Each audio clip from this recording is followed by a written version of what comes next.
If you've lost access to your Shopify account and can't receive verification codes, follow these steps to regain access. This guide will help you navigate the recovery process. Step 1. Visit the Shopify login page.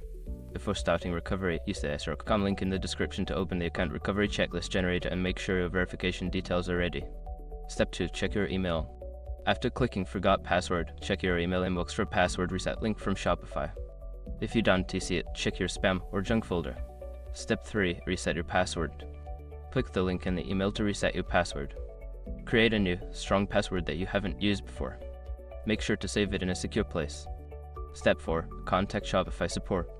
If you cannot access your email or do not receive the reset link, visit the Shopify Help Center. Use the live chat or email support option to explain your situation and request assistance. Step 5. Verify your identity. Be prepared to verify your identity when contacting support. This may involve answering security questions or providing information about your account, such as recent orders or payment methods.